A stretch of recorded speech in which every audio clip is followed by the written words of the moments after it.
I've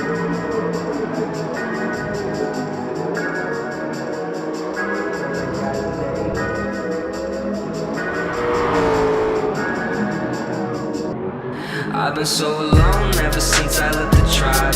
That's just how it goes, guess I like the lonely vibe. But they'll never know, cause I'm always on my grind. And I live a lonely life and I'm never getting stressed, cause I gotta stay.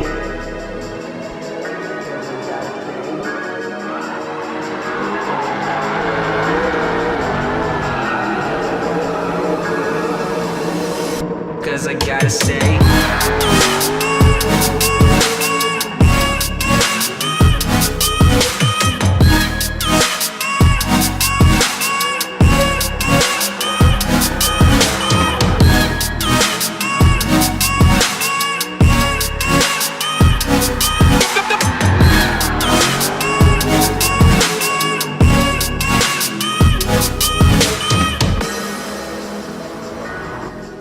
Hello and welcome back to the channel. Today I've got another requested drift setup video for you. This time it's come from JB Plays and he's asked if I can take a look at the Aston Martin Vantage. Well, as always, of course I can. I've taken a look at this one. I never quite know what I'm going to get when I start looking at cars that I haven't played around with before. And I didn't have instant success with this. However, I've come up with something that seems to be working quite well for me. It is a difficult car to play around with. It feels quite heavy when you're actually using it for drifting, which can lead to a bit of understeer. But I feel like the build I've created seems to combat that quite nicely. The car's actually got enough power that you don't even need to handbrake into the corners most of the time. You just put a little bit of throttle down and off it goes. I have to say it's definitely not one of my favourite cars to use for drifting. However, what I've come up with is very usable.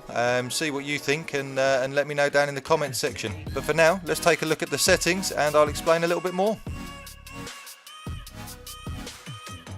So with the Vantage, you are going to need to spend some mileage points here. Take the power level all the way up, which will give you 142% or 611 brake horsepower. With the weight reduction again, I've levelled that all the way up, but then reduced it all the way down to 85, leaving you with 1,368 kilograms. With the traction control, set that one to 0. I've got comfort hard for the tyres, both front and rear. The brake balance has been left the same at 0 there. Ride height, as with all the drift builds I do, is just dropped all the way down to the lowest setting there, which in this case is 90 and 90. The natural frequency has remained the same, I believe, on the front at 1.6, but the rear I've raised to 1.7. The anti-roll bar, again, these have definitely been changed. The front's down to 5 and I've raised the rear there to 7 just to help it slide out a little bit easier. The damping ratio, in terms of compression, I've just raised the rear there to 63, and again with the rebound I've raised the rear to 93.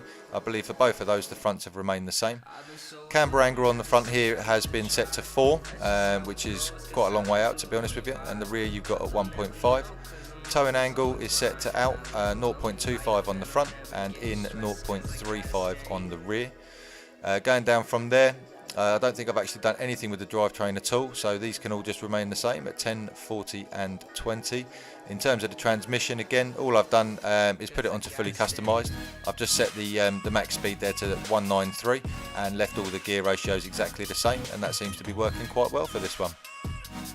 As always, thanks for sticking around and thanks for watching the video. Please, please, please drop a like for me. I seem to be struggling with likes at the moment and it really helps the videos grow when you do. Also, if you're new around here or you haven't done so already, please make sure to subscribe to the channel. I've got videos coming out pretty consistently now. And use the comment section down below to let me know if there's any games you'd like to see me play or if there's any specific drift setups you'd like to see in the future. Thanks again and I'll see you on the next one. I've been so alone ever since I left the tribe. That's just how it goes, guess I like the lonely vibe. But they'll never know, cause I'm always on my grind. And I live a lonely life and I'm never getting stressed, cause I gotta stay.